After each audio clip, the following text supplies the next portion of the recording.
I think you said something that's super important there too. Funding, right? Funding is, on our way here, right? So one of our conversations was like, we have a lot of great ideas, right? People will tell you, oh, I'd love to do that. And you're like, wow, that's brilliant. But the backbreaker is the funding, right? How do you tap into that funding? What has been, your secret kind of sauce, if you want to say that? What has been your go-to to really try to knock down some of those financial doors? For sure. So if you talk to anybody that owns a venture-based business, they'll tell you the same thing. You talk to 100 individuals, 99 of them are going to say no, and you'll have one that says yes.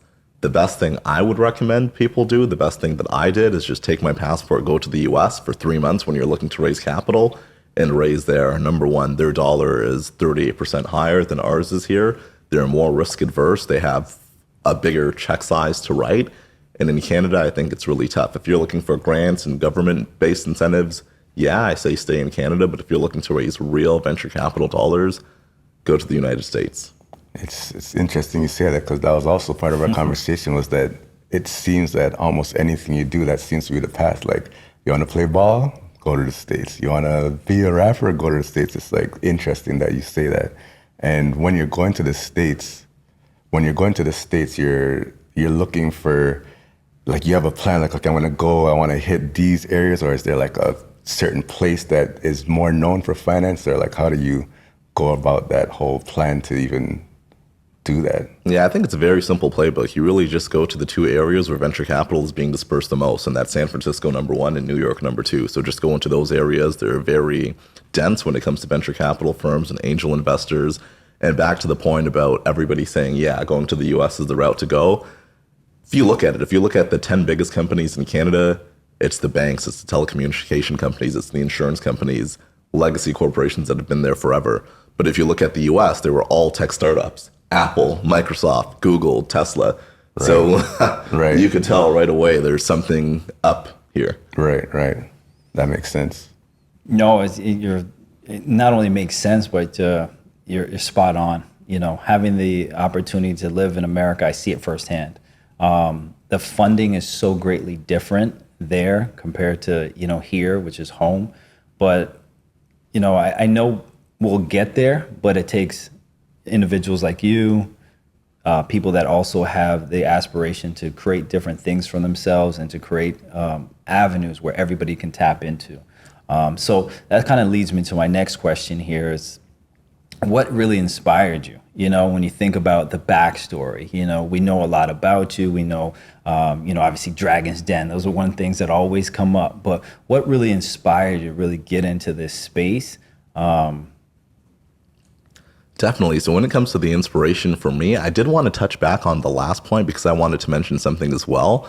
But what people don't realize and what they don't talk about is the network effects, the opportunities that you miss out on not being in certain areas like New York or San Francisco. It's like people always talk about the opportunities that you have in the location that you're at, but it's also, what about the coffee shops that you go to and people that you're missing out on? What about the tech events that you're missing out on that go on over there and not over here? What about the founders that you meet that you could build a good rapport with and they could introduce you to investors that invested in their company?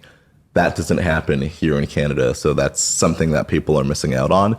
When it comes to the inspiration, what inspired me personally, like a lot of Black Canadians, mostly, especially if you were born in the 90s, you're a first generation Canadian. Your parents came from some part of Africa or some part of the Caribbean, and they dropped everything to ensure that you have a better life. And more times than not, they came with nothing, especially that was the case for my parents. So I've seen days where they would put food on the table for me and my siblings, but there wouldn't be food on the table for them. They would work 2-3 jobs. There would be situations where my mom would work, she would come back home in the morning just in time to, make me breakfast and drop me to school. As soon as she came back, she had to go to work again, and it was a cycle that continued. So I realized, okay, I need to be giving 110% in everything I do every day to ensure that my parents are happy, to ensure that I let them know that their sacrifice wasn't in vain, dropping everything and coming here. And I feel that a lot of Black Canadians don't realize that. I see people selling drugs. I see people doing unethical things that they shouldn't be doing. And it's like, what's the point? If you really knew what our parents sacrificed to get us here, you wouldn't have that mentality. So that was always the motivation and inspiration. And when it comes to the finance side, I saw how my parents struggled with finances. I saw how they could only put food on the table for me and my siblings and never ate. So I always told myself, I want to get into financial services to ensure that no family, especially no immigrant family, has to go through the same trauma and financial issues that my parents had gone through. So I always wanted to be a bank advisor at TD, and that's where I started. When I was in university, I applied to TD multiple times. I didn't get a job there. So I went into a branch, to the biggest branch in St. Catharines when I went to school at Brock University. And I said, hey, I want to speak to the branch manager. I sat right in front of him. I looked him dead in his eye and I said, I told him my story. Yeah. And I told him, this is what I want to do. He loved it. And right away, he got me a job. He got me a job at TD in a large area. And to put into perspective, in my first quarter, it was a training quarter. Second quarter, I was number one in my branch in terms of sales revenue. Third quarter, I was number one in the district in terms of sales revenue. And fourth quarter, I was number one in the region in terms of sales revenue. So that resulted in me getting a promotion to a full-time investment financial advisor while full-time in university at an even bigger branch. And then over time, working as a financial advisor in lower income areas, I had a ton of people coming to see me on a daily, weekly, monthly basis in order to get a short-term loan for something that may have happened. Somebody's car tire popping, somebody needing emergency dental surgery, or a single mother just needing $500 to put food on the table for her kids. But unfortunately, it wasn't me approving or denying these individuals. It was an algorithm. So for those that I declined, or the algorithm declined, they wouldn't get that $500 loan from us at TD, but they'd go to the Money Mart in the same plaza and get that $500 loan, but at a 300% interest rate. And over time, it's either financial health deteriorate. It would get to a point where they're getting a loan from Cash for You to pay off the loan from Money Mart, and then getting a loan from Pay Today to pay off this loan. And over time, they were just trapped in a life cycle of debt that they really couldn't get out of. And as their financial advisor, I would see their health deteriorate. So that was really the motivation to dig deeper and get really involved in finances and create my own financial products and services. Wow. Like you said a lot there, like even the point of going out to make your opportunity. I think that's something not to just glaze over. Like a lot of times people tend to expect that they put in some work so things are going to come to them versus really putting in that work and saying, no, like I want to get this job. So you took the initiative to go sit down in front of the branch manager and say like, look, this is what it is, not just sitting behind the desk, sending out stuff and hoping that something happens. So that's another important lesson that I think everybody needs to be aware of. It's not how life works. Closed mouths don't get fed. You have to go for what you want to go for. Absolutely. No, 1,000%. Networking is such a key. Again, it's one of probably, I would say, the most underused and overlooked avenues in the business sector is the networking. To your point, meeting people at the coffee shop in different areas. You'll be so surprised by just, again, having and sparking these conversations, being confident in what your ability is and what your overall objective is could open up a lot more doors. And even for myself, I've been very blessed. And when I think about that opportunity, and that's what has put me in this chair, it's just through networking. And again, I think you said it exactly, 100%. We all come from first generation immigrant parents, right? And understanding that they struggled to put us or give us the opportunity. I know everything you said really resonates to myself. Yeah. Same thing, growing up on the West Side, I watched the same thing. My mom, go and do 2-3 jobs, clean at nighttime, and to spend time with her, we would go and clean office buildings. Yeah. So that really hits home for me. And then even just as a young man with my siblings, we would walk to school, and which is a foreign thing nowadays, right? For people, we were to literally walk to school and stuff like that because we didn't have the opportunity. So you're 100% right. Drug dealers and these unfortunately illegal activities continue to be I don't want to say glorified, but really more in the forefront. Right? We're changing that narrative. You're changing that narrative, right? So if you think about inspiration, which I think is so important. But what are some of the hurdles? What are some of the things that, as you're going along this journey right now to continue to inspire so many people, some of the things that you're running into, and what kind of advice would you give a future entrepreneur? When it comes to hurdles, you're always going to have so many. As I mentioned, when it comes to capital raising, you're going to have to speak to 100 people just to get one yes. And whenever you get a no, somebody's going to tell you, I'm not investing in your company because of A. Somebody else, I'm not investing in your company because of B. I'm not investing in your company because of C. So the key is to take everything with a grain of salt, because if you constantly change your business model, every time you have a conversation with somebody, your business is going to look completely different by the time you finish 30 conversations. So take everything with a grain of salt. But if you notice that the constant rejection is always the same, that may be something that you want to change. And if once you do finally break through the door, if you're looking to start a venture-backed business, or if you have a bootstrap business, and by bootstrap, I mean that you're funding it yourself and you're able to get profitable and make your own revenue, you're going to have a lot of people that are asking you for favors. You're going to have a lot of people that want your time, that want some capital from you, that want some resources, that want a handout. So it's really about balancing everything. You only have 24 hours in your day. You can only have so many conversations. You only really want to do things that move the needle forward. So don't be afraid to tell people no. Don't be afraid to tell people you're not in the position to do that yet. In life, you want to take care of yourself first. You want to get up that ladder. Then you want to help, your family. Then you want to help your friends and everybody else. But the moral of the story is you need to get on the top of the ladder first. Elon Musk is now in a position where he can help people. Jeff Bezos is in a position where he can help people, but they had to get there first. Yeah, that's a major gem too, because going back to it all ties in, because when you talk about wanting to do things for your parents or help your family out, I think a lot of people get trapped in that. Like the focus is, okay, how can I help? How can I help? Can I help? But like you said, if you don't, selfish. Yeah, if you don't get yourself to a point where you can help, it's like nobody wins, because now you're stuck trying to struggle and help when you don't have that much, and you're trying to help from a place of empty cup, so to speak, versus, building everything up to a point where now we're able to actually really do some things because I made sure to get myself to a certain point first. So I totally agree. And also understand your role. It's like you may be in a friend group and you see a superstar, you see somebody that has the talent, that has the potential to get to the top of the mountain. That may not be you, yeah. But you want to do everything you can to be an A-plus player within your role. Look at LeBron James. He was the man. He had guys around him like Rich. He had guys around him like Maverick and so many others that added value and did everything that they possibly could to bring him to the top. And as a result of that, Rich Paul's his agent.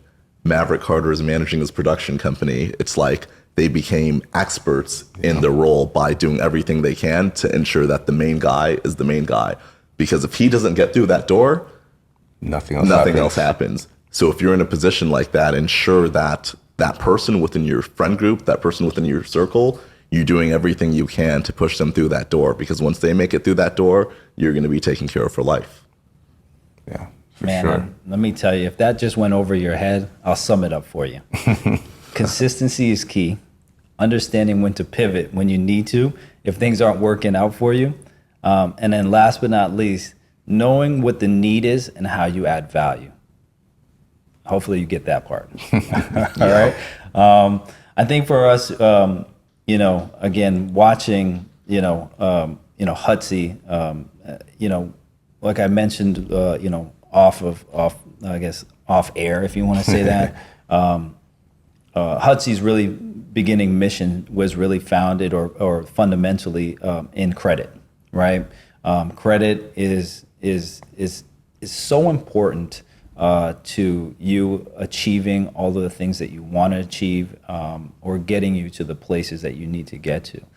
So if you had to say three key points from taking your credit from a mediocre score, whatever that number may be, let's just say 500, to now being in the game to really utilize and benefit from your credit, what advice would you say, or what would you say those top three things would be?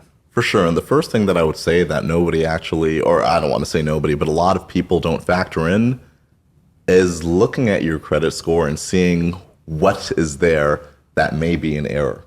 You could call your credit bureau and dispute specific transactions. If it says that you're in collections with a Bell account, maybe you never had a Bell account before, something is going on there, you could call them to dispute that and your credit score will go up X amount of points depending on what that is. And secondly, ensuring that you're making payments on time. What I used to do when I was in university and even post-university, I used to figure out what my bills were. I used to put everything on my credit card and pay it down on Friday. So it's very consistent and only spend what you have. It's like credit is a great thing, but it could also be detrimental.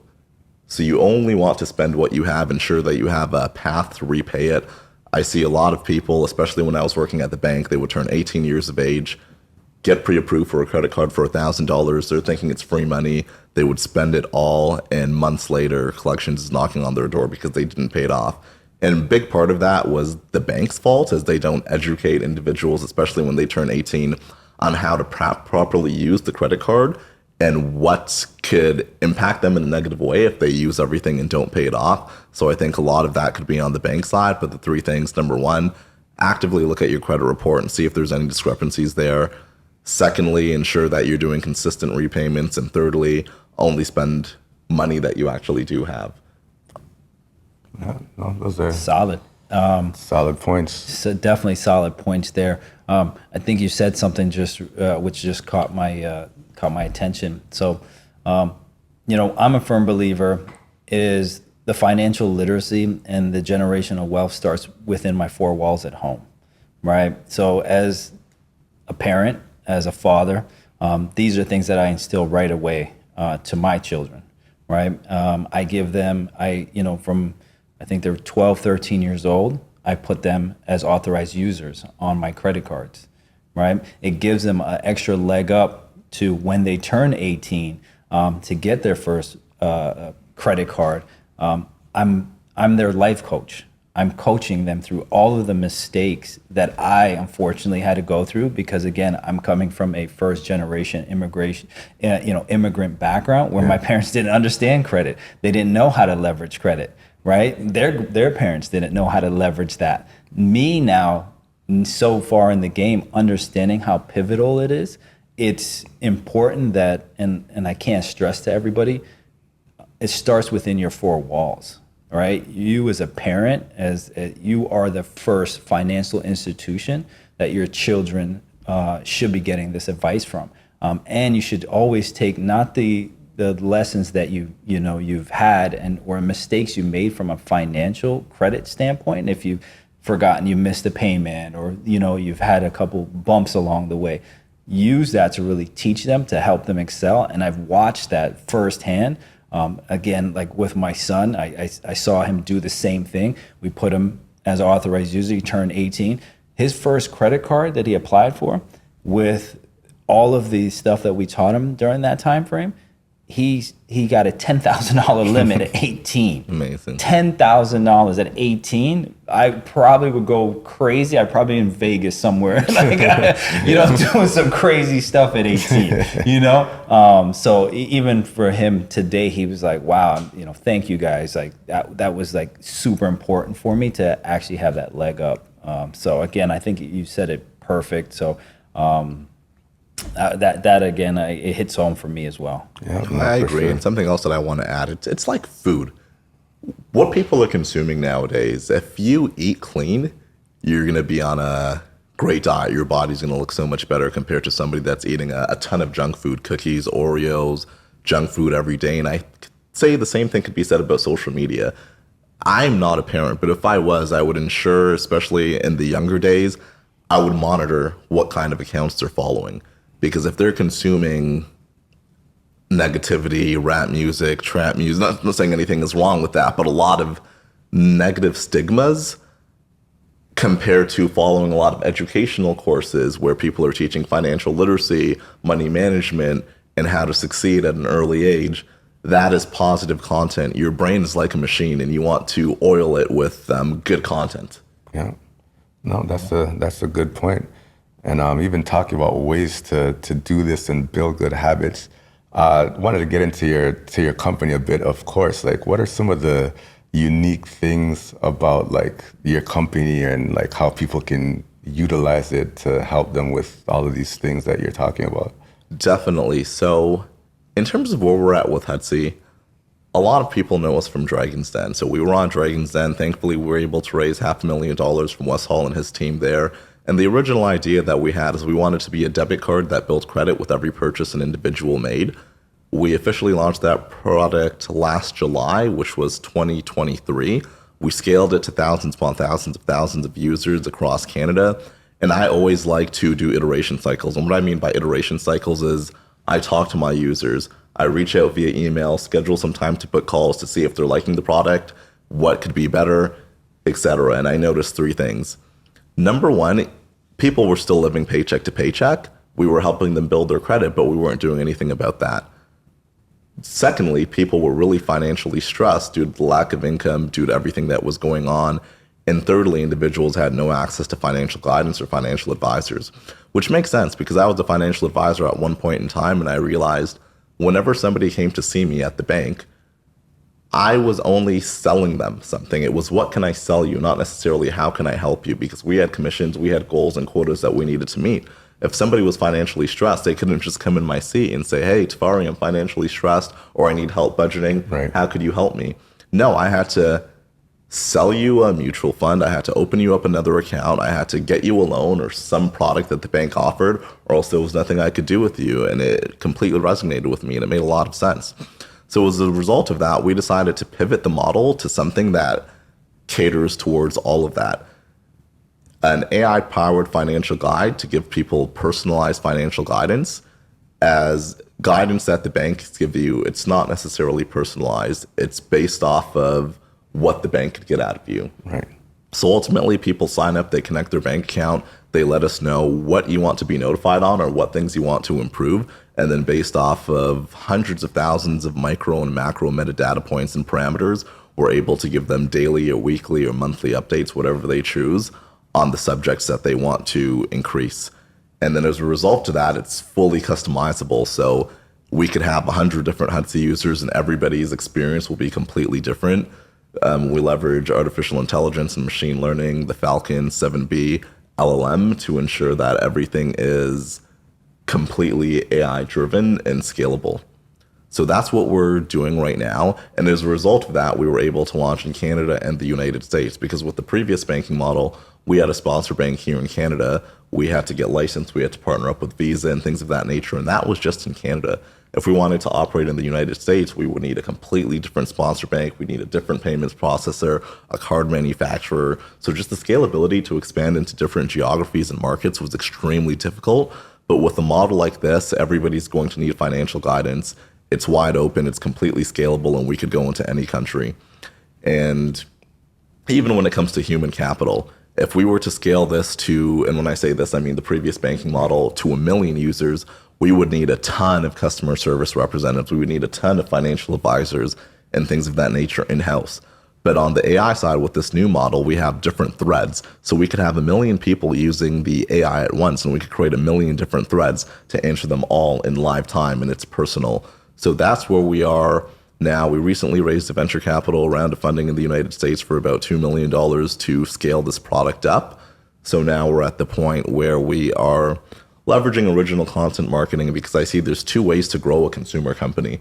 Number one, you could go the paid marketing route, but as I mentioned offline, if you're spending $500,000 a year on paid advertising, Google and Facebook ads, and a new competitor comes into your space and they're spending $5 million annually on those same marketing channels, they're going to eat up all of your customers. There's no way you're going to be able to beat them.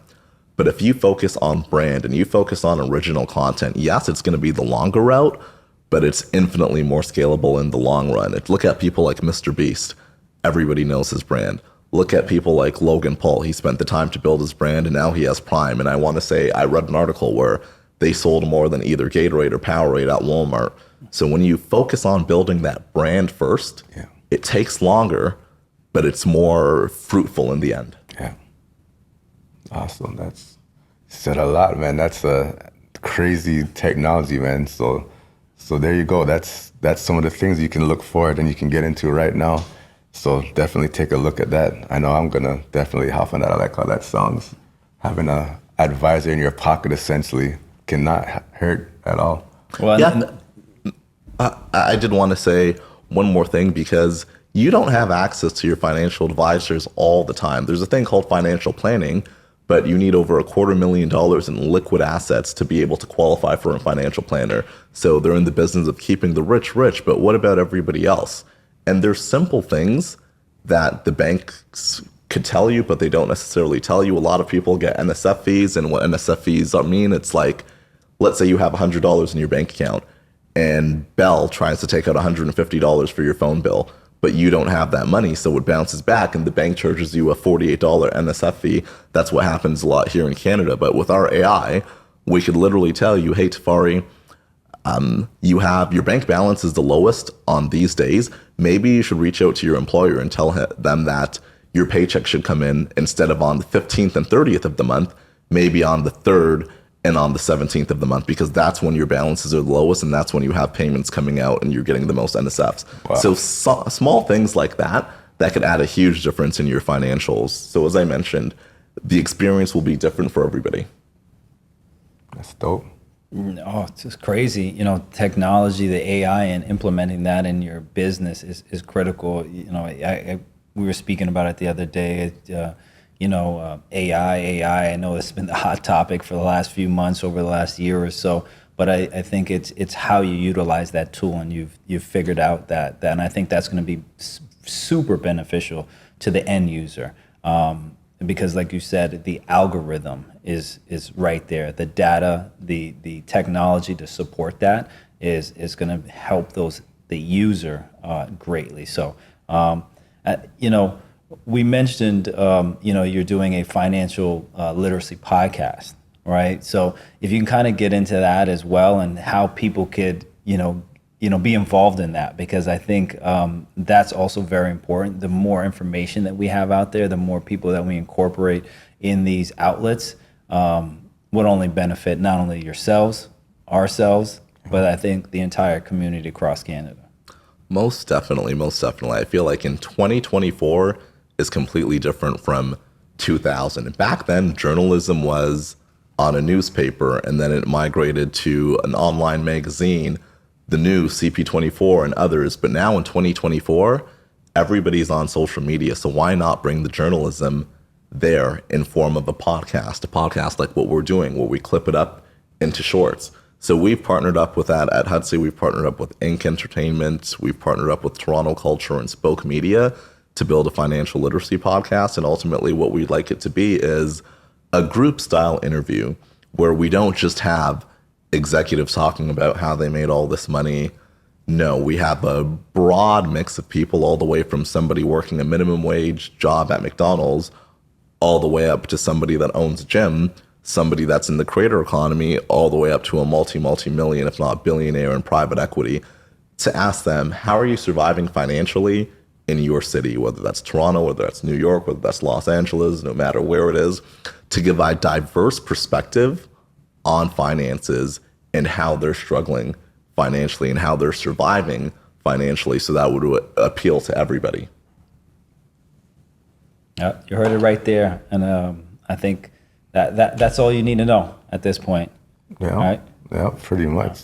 So I guess only thing left really is to ask, like, where do you see this going, and kind of like the legacy of what you're doing here and what you're looking for to get to in the future with what you're doing currently? Yeah, for sure. Great question.